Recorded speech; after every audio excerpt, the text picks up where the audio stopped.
Anyhow, I wanted to run by you the post that I put specifically this group because it tends to be a smaller group all the time throughout, right? I think with the largest we've had in this group, like in the earlier days, maybe 10 or so. I don't know, Henrik, you've been around since the beginning, Rajeeve too, on and off. Try to think how long they've been, but they haven't been as big. The revenue group tends to be more like 15 plus people on it on a regular basis. And then sometimes the end of the month call happens the same. And I'm kind of wrestling with my, maybe it's just a summer. I was just wrestling a little bit with like, does it make sense having a meeting so frequently when it just splits us up into really small groups, which I could do in a breakout room really easily if we wanted to do this, right? So to just, for the sake of everybody's calendar, I put in a post saying, what one thing, like, I do at the end of, I used to do at the end of the year all the time, just get a feed, a pulse on what people's thoughts are with the networking group. What can we change? What should we change? So I kind of wanted to get an early beat coming out of summer. What would one thing you would change? And I had on there, less video calls per month because of this, the rationale for adding, like we used to have just one call a month for the 5 years I've done this, it was one call a month. And it was pretty good, but I added more because the calls were getting like, there was 50 people on the call at sometimes. It was just, unless we just did breakout rooms, it wasn't really feasible for the type of conversations I want to have and like getting to know people really well. So that was one of the rationales. Okay, let's split us up so it naturally keeps the group smaller. And then we played around with times. We said we have a few people that are coming from either Mountain Time or Pacific Time. So we played around. Originally, this thing was a 10. Jessica, you wouldn't know this, but it was a 10 in the morning call. For me, I don't like to do anything before 10 in the morning because that's my time to kind of put my head down, answer emails, get kind of like in the business frame of mind. So 10 just seemed to work and everybody was okay. And we were predominantly at the time when I first started like a GTA sort of thing, GTA, probably more than anything. And then we started getting like one of the guys in the group, Dave, moved from the GTA to Alberta for family reasons and all kinds of other reasons. And it was like, he still wanted to be a part of the group, but now it was like, he was meeting us at 7 in the morning, his time. So I'm like, okay, let's move, as one of the things we want to do for 2025, and there was a few other people that joined too from the Pacific Coast or whatever. Let's move it to noon. And then we rustled around and it was a smaller group at the time. And it's like, oh, noon doesn't work for some people. Can we try other dates? And we moved it to 3. But now I'm getting a lot of feedback from everybody saying, oh, 3 o'clock in the middle of the afternoon. It's my head down time. It's my head down time too. Can we move it, can we move it back to noon or something else? So I'm like, okay, let's do a revisit of that. Do we prefer the noon time or a 1 o'clock time or something not quite towards the end of the day?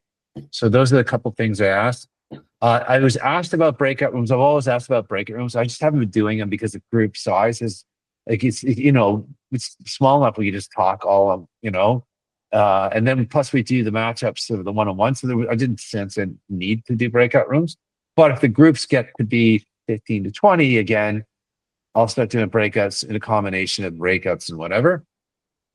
And then changing the meeting format. So I put little notes in here. So some of the things I was saying, just rationalizing, and I kind of said that as well. One of the things I wanted to change, what else did I capture everything here? Yeah. So one of the things I want to change about the format is, and I was trying to play around with it a little bit, like with the get to know you calls, like Jessica, and maybe do an ask me anything, like to try and move the moderation away from always me to like share it amongst the group. Because that was one of the things when we had the group the 5 years to 4 years prior to this year. That's one of the things people want to do. And if you guys may have don't even, maybe I don't even, have you guys, were you there, Rajeeve? Did you join the group this year or earlier? I think you only joined this year, right? This year, yes. And same with you, Henrik, right? Yeah, it was early this. It was back in February, early March, something. Yeah. Okay. So February. Yeah. So prior to this year, I would have people moderate the calls, like volunteer to moderate the calls, and they would talk about a topic of their expertise or something recently learned. To be honest with you, after a few years, it got to be like, "Hi, I'm Jessica. This is what I do. These are the services I provide. Ask me anything about it," which I thought were valuable. But then everybody wanted to do it. I only had 12 slots because I only did it once a month. So I was trying to like, how do I get other people talking? So I stopped doing it, right? But for me, those are useful because you heard other people than just me talking, and we dug deep into what people do to get to know people, and people sometimes would learn things of it, and then you would pick and choose. Okay, I know Rajeeve really well. I won't show up to his, but I might show up to Jessica's because I don't know what she does as much, right? So so that format kind of worked well. So I was thinking the Ask Me Anything could be like a mix up of what we used to do, because what people used to have to do is they do a big presentation, you do a slide deck, and as if and it was a lot of work for the person who's elected to do the moderation. So I thought, okay, I'll do a video of them. I'm going to ask them the questions I would ask them on a call anyhow, as as like a seeder, get people, interested in what they do. And then from that, have questions. Okay, I know what Jessica does.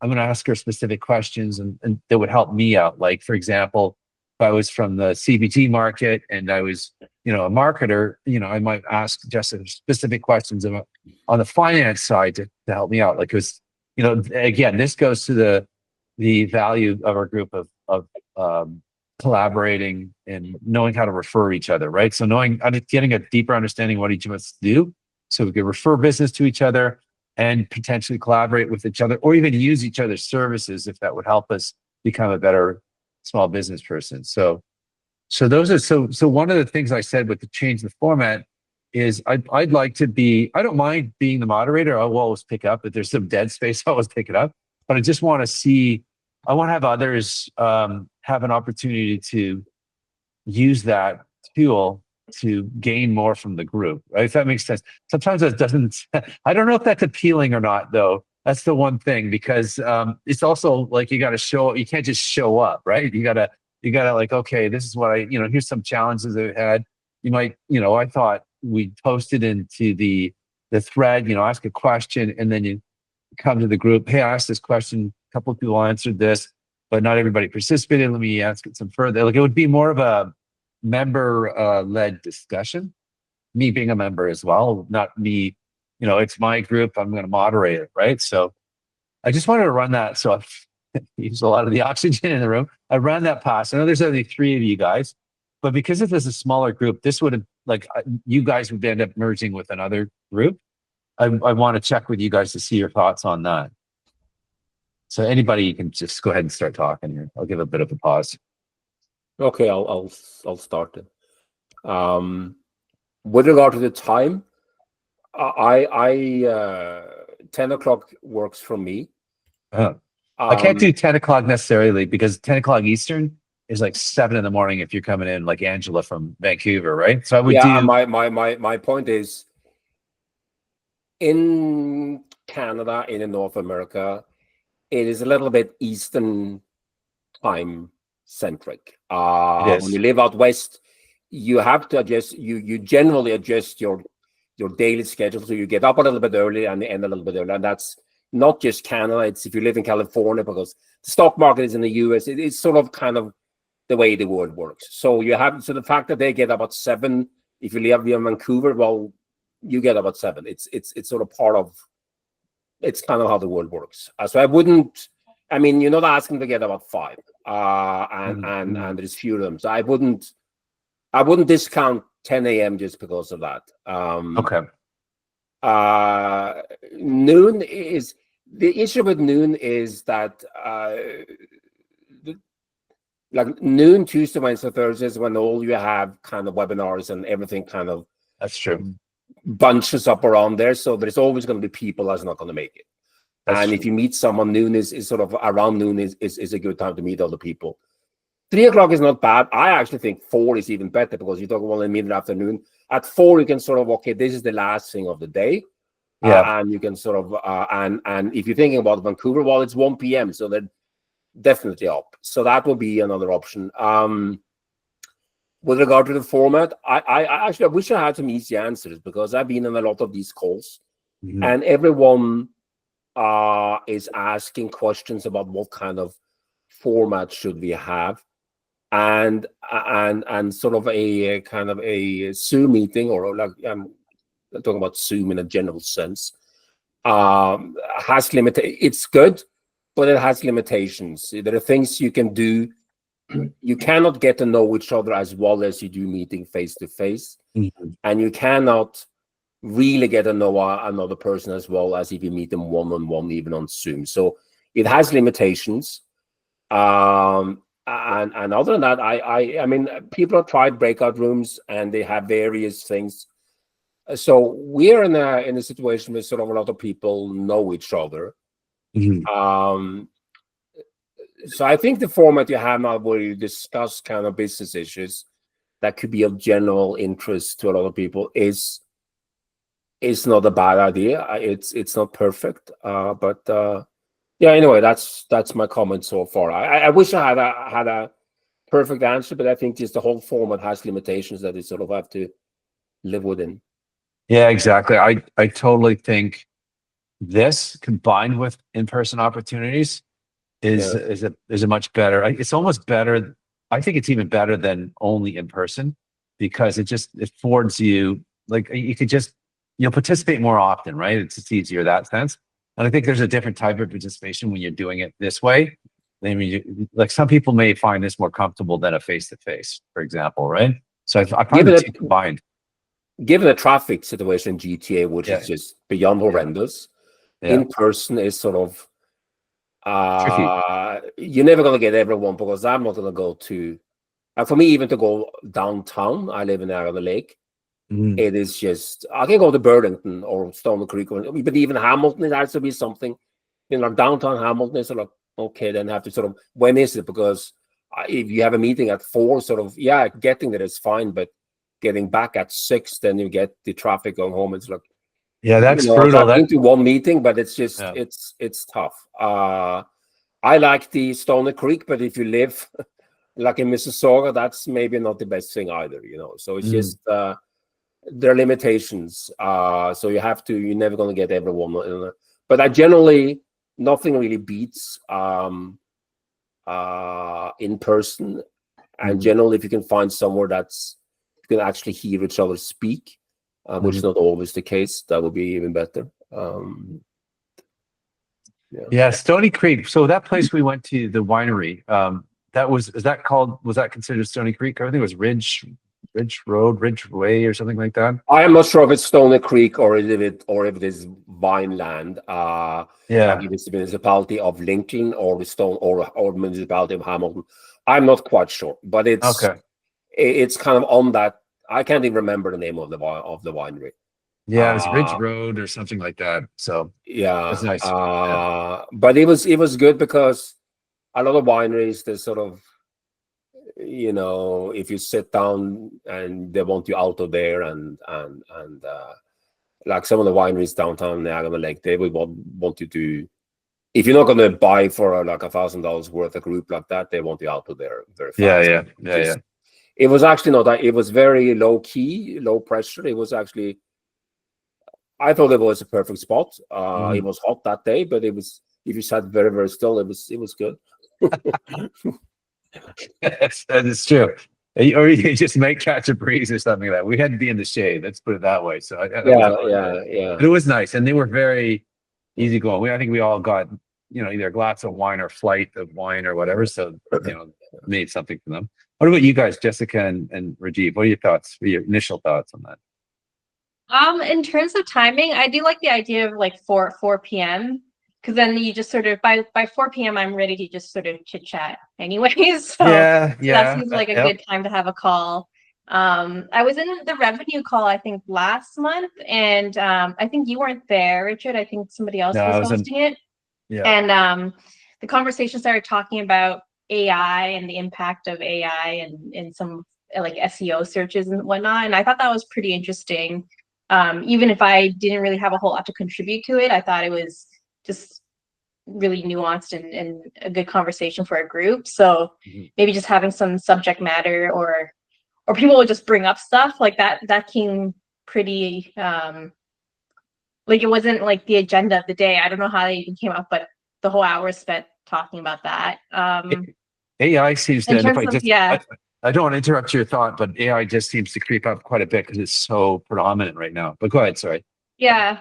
And then I think in terms of really getting to understand what someone does like well enough to be a good referral partner, I do like the one-to-one piece a little bit more, because what everyone does, you have the job title, but it's actually quite nuanced once you actually understand what they do and who their ideal clientele is. So I get more out of the one-to-one in that respect. But I think these group meetings, they just seem to be more like a social, for me anyways, like a social thing, whether it's in person or virtual. I mean, there's definitely that aspect of it. I would love there to be some educational aspects of it, like that we gain something from it as well. But they can be, and I think you're talking in general, those type of meetings, basically, right? So yeah. And do you like that, the social aspect, or do you prefer something different, or? I like the social aspect. Like, I like showing up to a larger group virtual meeting without having to prepare anything, right? And then we're just sort of learning off each other's experience. And then conversation comes up that I didn't even consider. Or like, I know how AI might be impacting me as a financial professional, but I never thought, like, how does that impact, say, a client's SEO? Like, what they're spending on SEO, is it even worth it? And then if I have a client who's spending a lot of money in SEO, and now I'm learning, like, hey, maybe it's not like working as the same way anymore. Like, that helps. That's beneficial information for me to know. And then I just like kind of that conversation, sort of bringing up stuff that I never even considered. And I don't think you can really get that if these kind of conversations are so structured that it's not like inclusive of just random thoughts and conversations sort of happening. Yeah, so it could be a little bit, I'm in my own head because I'm always talking and coming up, but maybe people are enjoying that format already, so I don't have to worry about it. That's okay. That's good too. One other thing, side conversation. So I was at the MBA thing, and the professors were, like, they're awkwardly trying to network because it's not their thing, right? Not all of them are in that sort of mindset. And they were asking some serious questions about AI and the MBA program, and it was so interesting, the struggles. And I've heard a few podcasts where that's same faculty in different schools of different directions they're trying to go in on that. And I just said to them, look, in the roles when I'm helping a client, so I have a strong role at Northern Commerce, and they have, I'm not trying to share any secrets here or anything like that, but they have made some strong mandates about get to know AI, use it in your job, share how you're being productive with it, and not an or else, but like strongly recommending that you do it, because seeing that, and I guess I'm filling in the blanks here, fearing that if we're not all doing that, what's the competition going to do as a result of that? So it's a real challenge where I saw those, on one side, the professors like, well, how do I make sure they learn anything? How are they learning? And then if they come out of school and they have absolutely no understanding of how to use AI on their other end of it, they will not survive. So like, what's the catch? And I'll throw in there, my son, who goes to U of T, is afraid to use it because he's had issues with plagiarism, right? Like where teachers will be strong. So it's like, that's a really interesting little world right there. So anyhow, I throw that up there for amusement. Rajeeve, what are your thoughts? Let's talk about the time aspect of it. Yeah, I mean, I think usually the early part of the day is always very, very tight for me. And like I've been the summer's been really bad for me, just as I've been missing in action for a lot of these things. I did attend the revenue call last week. It's just the summer gets really busy for me from just because life. No, it's less about life and more about work. Okay. I drive the strategic planning and all of that stuff, and that all happens starting like end of June all the way interesting. About September. So we just my portion of it is kind of coming to an end now. Yeah. So, you're going to see more of me now in these calls now. So I think the latter part of the day, like the 3 to 5 time window, works best for me, obviously. Okay. I was going to ask Richard, so like the revenue group, that there was a pretty strong attendance, and it's been a while since I attended. I don't think all of summer, I wasn't able to attend any of these sessions. What I would certainly like to, see what everyone does, because sometimes I forget, and especially if I have big gaps in between, right? I don't know what everyone does. So, for example, I don't know what Jessica does. I don't know what Henrik does. I'm sure they would have at some point. I don't know what you do. What do you do, Rajeeve? Exactly. So this is an interesting, because you guys all perform a function of CFO, right, but different. But not one of the three of you does the same thing, which is, I find the nuances and the differences interesting and probably challenging. From how does a client differentiate me if they don't really totally understand everything I do? So this is the other part of that. And I'm sorry, I jumped right into what you're saying, Rajeeve, but this is the other part of, like, if I don't give you guys some breathing room in the conversation, because the folks in the revenue group that do marketing and whatnot have no problem just taking that call over and making it all about their needs. But there's this huge other side of the business that even them with their focus really need to understand. Like, I mean, Jessica, if you guys go listen to Jessica's, I did a get to know you with Jessica, and I'm going to do, as we do the matchups, I'm going to do one with you guys too. That's my goal with every time I get matched up with someone. I'm going to do a get to know you, so that I can capture all you guys eventually without having to schedule it, right? Just schedule it for me. But like, so if you're in the CPG market and you don't really understand what Jessica does and you're a marketer, I think you're a bit disadvantaged, right? Like, I mean, there's a whole other element. And I'll let Jessica just to give these guys, you could probably give a quick synopsis because they already are in that field kind of thing, right? So what's different about Jessica than Rajeeve? Rajeeve, you tell me what's different about you than Henrik, and you do the same, Henrik. And then we'll see. You guys are going to see it's different, right? There's some overlaps, but not a lot. So go ahead, Jessica. I'll let you go first. Yeah, so I was in corporate finance for about 17 years, and I started my own CPA practice in February of this year. I'm really offering like CFO advisory services, mostly to consumer packaged goods and retail type of clients, because that's where my background is. And I do a lot of financial planning and analytics to service that type of clientele, and cash flow management, because it's a pretty challenging cash flow cycle.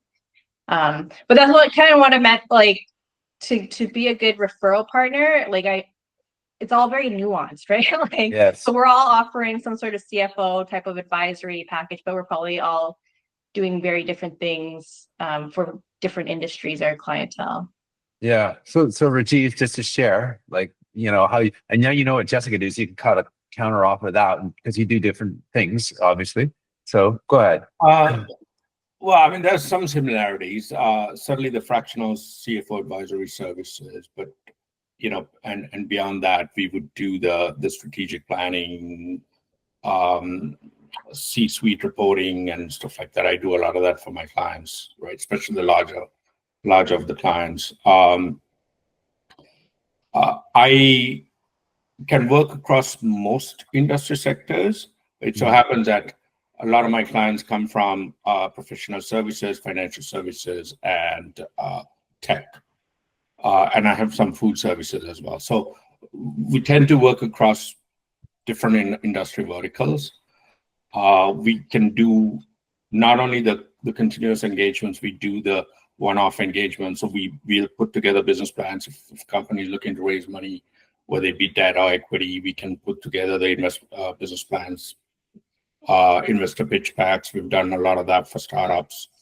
We also work across geographies. I have a few US clients that I've done one-off engagements for on the advisory side.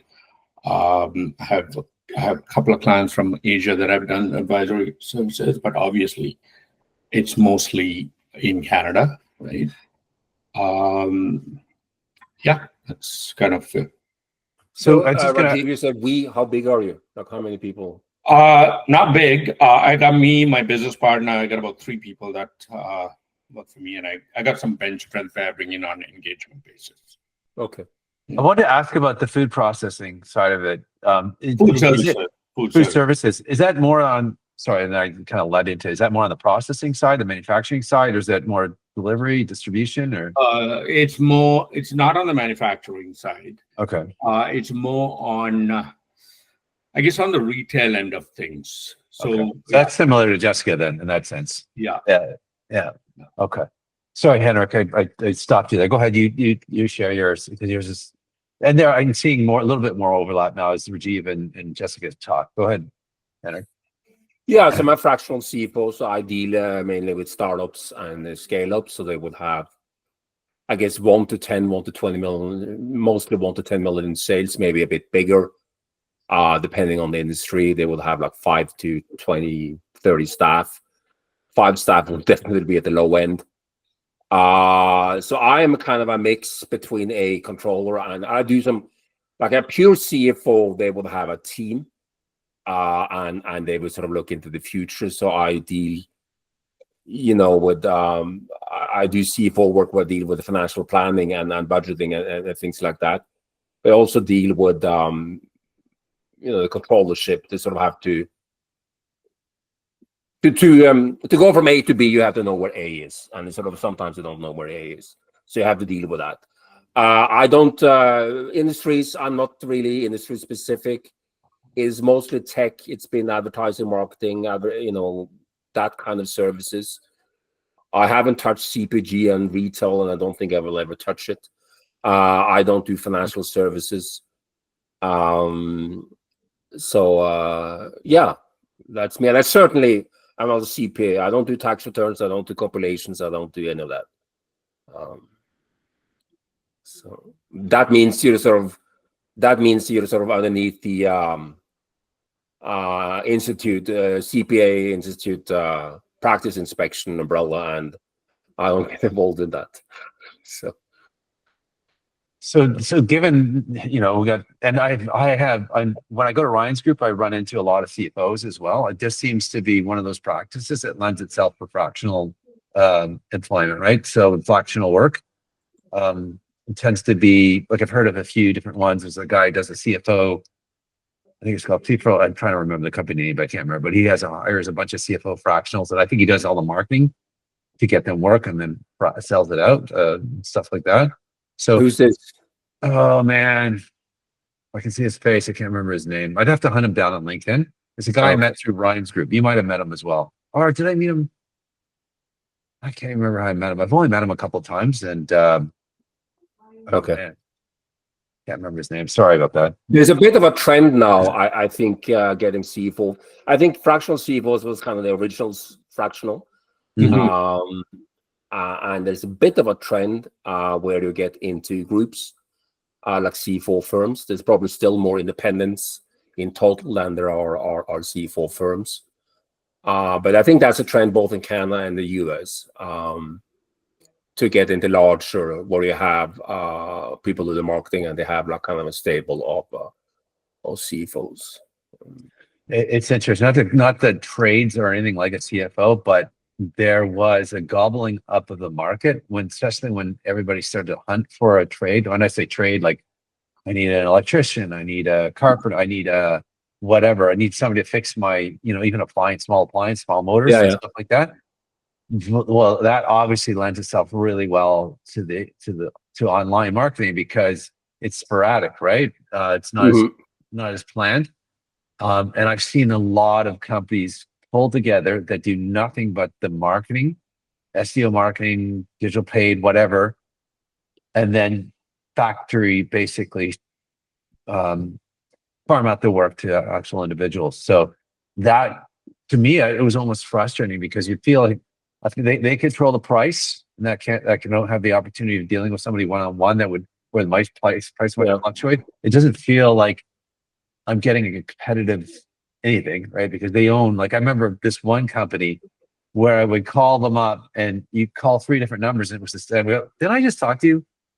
Yeah, you did. It is only own that front. Anything to do with a house, like what happens, something breaks, and first thing you do on Google and I phone the first one that comes up. And if the first one doesn't answer, I go to the second one. And by the time the first one phones me back, I've already booked for the second one. Yes, yeah. At least that's me. So you have to be. If you're not on top of Google, I'm never going to speak to you. But that's kind of B2C marketing. True. Yeah, that's true. That different than B2B, right? I think in B2B marketing, like in fractional CFO, they often they can get referrals sometimes they can get referrals and individuals can't get. Banks, for instance, are very reluctant. They always want to cover their rear, and when they refer, they don't want to refer to. They want to refer to the one that if it goes south, they're not to blame. So you have to look from their point of view. Yeah. And if they refer to someone big, you can say, well, this is the biggest there is. Okay, fine. Well, it didn't work. But if it's just you and it doesn't work, they're going to be blamed. So there's that, and that's just not for CFOs. It's for anything to do with strategic, anything to do with strategy and marketing or anything like that. If you get into the corporate world, size matters. Yeah. Interesting.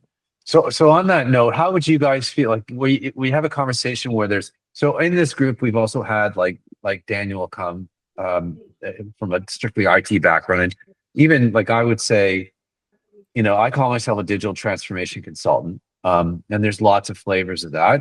I will definitely support people with implementation of software, but my area of specialty is more software selection, like going through that whole process of doing an audit. Do you have the right software running your business? Helping you pick it, like more of and I'll use this analogy because it works with you guys because you're in the financial business. So if you go to a bank and you try to get financial advice about stocks and whatnot, they'll tell you everything about their stocks that they sell, and they'll sell it to you, and you get that for free, right?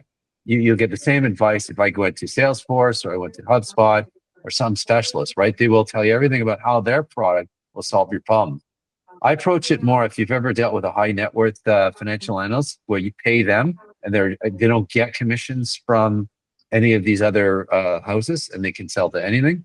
I work more like that and become more agnostic to what you're doing. So I feel like there's a bit of I don't know where I was going with that. Where was I going with that? I sort of lost myself in that conversation. But I feel like there's if you're dealing with so that would be a nuanced difference between an IT. You're the master planner, you're not a mutual fund salesman. Yeah, exactly. So I would work with a Daniel. I would work with a Rob. I would work with you guys haven't met Lisa, who does Salesforce, but I would act agnostically. So knowing Daniel is there's overlap and stuff like that, because I'm sure Daniel wouldn't hire me if he had the client with a problem. He'd try and solve it himself, right? And same thing with Rob, and same thing with Elisa, who's the Salesforce, HubSpot, whatever. They give you those type of solutions, right? But I would definitely get benefit from knowing those guys, because if it came to implementation, I'm hesitant to do the implementation. I'd probably pull somebody in who does that all the time. I'm a sales, if we determine that Salesforce was the tool to go through, I'd go and find an implementer that implements that all the time. So I don't know if that's the same in how you guys work, but is there any advantage? The long story short, that was a really long spin sorry about that. When you have others on the call that are dealing with operational things, and it's only on what I'll call the operational side of it, is that of value to you guys, or do you care, if there's marketing people in the mix and stuff like that? Like, how would you feel? Where would you lean in terms of let's mix everybody up together so we get to know everybody in the group, knowing that the group's only 40 people right now, right? What are your thoughts on that? I think a good distribution of people is definitely a value add, at least from my perspective, right? Because when I look at, how I approach my clients, and I think, Henrik and Jessica will agree, one of the biggest things that we need to do is very, very quickly understand the operating environment of the company so that we can actually provide good financial strategy and value in terms of the financial strategy. I think understanding the operations and having operational people come in and talk about their challenges and how to, I think, to me, there is value. Certainly the marketing people, it's good to understand that aspect of it. Okay. But sometimes I think what happens in some of these calls is that there's a whole lot of marketing people. Yes. And yes, that's my fear. Yeah. Yeah. Right? Yeah. I'm not saying that as a knock, but I'm just saying that the conversation kind of gets dragged heavily in that direction. Yeah. Yeah. And so that stems way back from probably my background in terms of the first people that I met. I deal in the tech side, but I've always worked in the agency side, right? So I would be the tech guy in an agency. So I had a ton of contacts that do marketing or anything affiliated with that within that. So the group tends to be heavily on that because one marketing person invites another, right?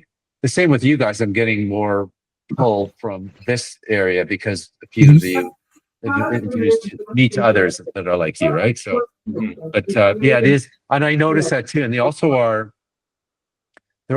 more. They can be more outspoken too, right? So they're more extroverts. So they get in there and they'll volunteer to answer questions and stuff, and that pulls that conversation. I'll have to try and pull it back. That was one of the reasons why that's another reason why, because people started calling this networking group a marketing networking group. And I'm like, no, it's not. That's not even my forte really. Right. So that's where I thought, and maybe I'm answering my own question by saying there is some value in separating the two still. Right. Is that somebody in your background, Rajeeve, or no? Is that you, Henrik? Is it Jessica or? My wife's in the next room. I don't know if you can hear her. Okay, yeah, maybe picking it up. Okay, cool. That's good. So with the walls, there's nothing I can really do about it. She's no. I have and how much of I have noise cancellation on mine, so it helps a little bit. But I still sometimes my son will be here playing video games, but I hear him in the background. Okay. Like, oh, right. Lord. So I happen to be in a basement office. So yeah. It is. So just given that round of conversation, your thoughts, keep the operations group separate? I'm okay doing with, like, I've gone to the revenue group, I've gone to this one, I've gone to the networking one. I'm just happy to talk to whoever is on the call. So yeah, no, I hear you. Yeah. And there's other ways we can control the conversation too by asking for volunteers to speak up on a topic too. I can do that. I did that before in the past. And people are readily willing to do that most times, right? And I do it in a sense that they wouldn't do a presentation. They would just, okay, we're gonna have a conversation on that. Can you lead that conversation? But I'd want to know a little bit about what everybody's interests are, so I can kind of prepare that in advance.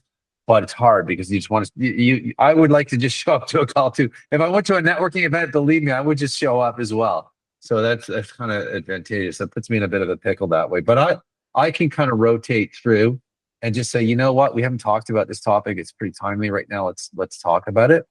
Like even just some of the things that are going on. If you go back to the beginning of the tariffs, right? And what is that going to mean? Why would that prevent anybody from hiring somebody like us? You know, like having conversations like that. There could be, you guys could put in definitely a different input than somebody in the marketing side, right? Uncertainty would be the number one rationale why you're not getting a lot of business. But there could be other complications in there, like I don't even know how to figure that out from a pricing standpoint if I'm selling to the US, right? Like, and again, I'm just giving an example of like where the conversations could. So one way, if I don't wait for people to volunteer, which I get, everybody's busy, you don't have the time to do it. I could just sense the market and then, okay, I'm going to talk about this and just see where the conversation goes. And just if somebody needs to move it in a different direction, that's good as well. Does that work with you guys still, or? Yeah. Okay, good. That's good. It's kind of fine. I feel still, even though I'm in a networking group, sometimes you feel like you don't have